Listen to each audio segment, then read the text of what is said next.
نظام ہستی چلا رہا ہے وہی خدا. السلام علیکم ورحمۃ اللہ وبرکاتہ. تقدیر پر ایمان ایمانیات میں ایک جزو ہے. اس کے بغیر ہم مسلمان نہیں ہو سکتے جب تک ہمارا تقدیر پر ایمان نہ ہو. مگر افسوس ہے کہ آج بہت سے مسلمان تقدیر ہی کے اوپر سوالات سب سے زیادہ کرتے ہیں کہ کیا ہے تقدیر، اور اگر میری تقدیر میں لکھا ہوا ہے کہ میں نے یہ کام کرنا ہے یا یہ کام نہیں کرنا، یا میں نے جنت میں یا جہنم میں جانا ہے، تو پھر مجھے عمل کرنے کی کیا ضرورت ہے. پہلی بات تو یہ سمجھ لیجئے کہ تقدیر اللہ تعالیٰ کے علم کا نام ہے. جو بھی اس کائنات میں ہو رہا ہے، ہو چکا ہے یا ہونے والا ہے، ہر چیز کا علم اللہ تعالیٰ کو پہلے سے تھا. ایون یہاں تک کہ قیامت کے دن تک کے واقعات اور حتیٰ کہ کئی مکالمے جو جنتیوں اور جہنمیوں کے درمیان ہونے والے ہیں، وہ تک اللہ تعالیٰ نے قرآن پاک میں بیان فرما دیے ہیں. اس سے پتہ چلتا ہے کہ اللہ تعالیٰ کا علم کس قدر وسیع ہے، اور ازلی علم، ابدی علم اس کو ہے. ایک کام وجود میں نہیں آیا ہوتا اور اللہ تعالیٰ کو معلوم ہے. ایک فرقہ گزرا قدریہ کے نام سے، ان کا عقیدہ یہ تھا کہ اللہ تعالیٰ کو بھی تب معلوم ہوتا ہے جب بندہ کام کر جاتا ہے، کرنے کے بعد اللہ کے علم میں آتا ہے. حالانکہ یہ بات سراسر غلط ہے.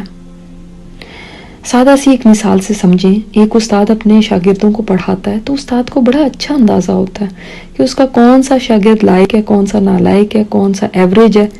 اب امتحان کے دن استاد اپنی ڈائری میں ایک ایک بچے کا نام لکھ دیتا ہے کہ فلاں فلاں پاس ہوگا، فلاں فیل ہوگا، فلاں درمیانہ ہی رہے گا. اس کے بعد جب رزلٹ آؤٹ ہوتا ہے تو پتہ چلتا ہے کہ جیسے استاد نے لکھا تھا ویسے ہی ہوا. جس کا لکھا تھا وہ پاس ہوگا وہی پاس ہوا، اور جس کا لکھا تھا وہ فیل ہوگا وہی فیل ہوا. تو کیا استاد کے کہنے سے کوئی پاس یا فیل ہوا؟ ہرگز نہیں. یہ تو اس کا سالہ سال کا تجربہ تھا جس کے ذریعے اس نے اس بات کو بیان کیا. اللہ تعالیٰ کو کوئی تجربوں کی ضرورت نہیں. اس کا تو علم ازلی و ابدی ہے. اس نے ہی انسان کو پیدا فرمایا. کیا وہی نہ جانے کا جس نے پیدا کیا؟ تو یاد رکھیے، یہ عقیدہ رکھیے کہ اللہ تعالیٰ ہر چیز کا علم پہلے سے جانتا ہے، اور تقدیر اس کا علم ہے، اور ہوتا ویسے ہی ہے جیسے اس نے لکھا ہوتا. کچھ اس سے ادھر ادھر نہیں ہوتا. دوسری ایک اہم بات یہ ہے کہ کیوں ایسا ہی ہوتا ہے کہ ہمیں تقدیر کی بات اس وقت یاد آتی ہے جب کہ ہم نے دین کی باتوں پر عمل کرنا ہوتا ہے، جب کہ ہم نے اللہ رسول کی اطاعت کرنی ہوتی ہے. ورنہ کیا اللہ تعالیٰ کو علم نہیں ہے کہ فلاں نے بیمار ہونا ہے اور اس کے بعد اسی بیماری سے مر جانا ہے؟ پھر بھی آپ دیکھتے ہیں کہ بیمار ہونے والا شخص یہ جانتے ہوئے بھی کہ میری تقدیر میں لکھا ہوا ہے کہ بیماری آنی ہے اور بیماری میں نے رہنا ہے اور بیماری میں ہی میں مر جاؤں گا، وہ پھر بھی دوا کرتا ہے، ڈاکٹروں کے بھاگتا ہے، علاج معالجہ کراتا ہے. اسی طرح روزی بھی لکھی ہوئی ہے. ہر ایک انسان جانتا ہے کہ میری روزی میری تقدیر میں لکھی ہے، ماں کے پیٹ میں لکھی جا چکی کہ اتنی اتنی ملنی ہے. پھر بھی انسان بزنس بھی کرتا ہے، جابس کرتا ہے، اپنا آپ کھپاتا ہے روزی کمانے کے لیے. گھر میں بیٹھا نہیں رہتا، کیونکہ وہ جانتا ہے کہ اللہ نے یہ راستے بنائے ہیں اس روزی کو حاصل کرنے کے. جب یہ باتیں بیماری کے لیے سمجھ آتی ہیں کہ اللہ تعالیٰ نے بیماری پیدا فرمائی ہے اور پھر بیماری کے لیے راستے بنائے ہیں اس کے علاج کے، وہ جانتا ہے کہ رزق روزی اللہ نے لکھی ہے لیکن یہ راستے دیے ہیں کہ میں ان کے ذریعے اس تک پہنچوں.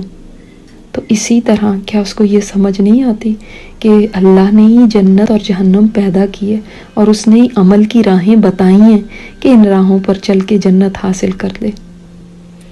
یہ سادہ سی بات ہے، مگر شیطان اس میں اس قدر پیچیدگیاں ڈال دیتا ہے کہ انسان اپنے اس تقدیر کے عقیدے سے ہی پھر جاتا.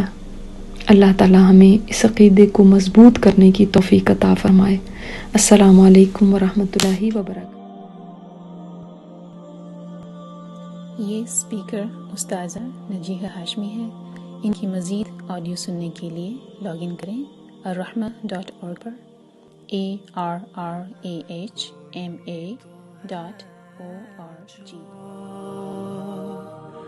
نظام ہستی چلا رہا ہے وہی خدا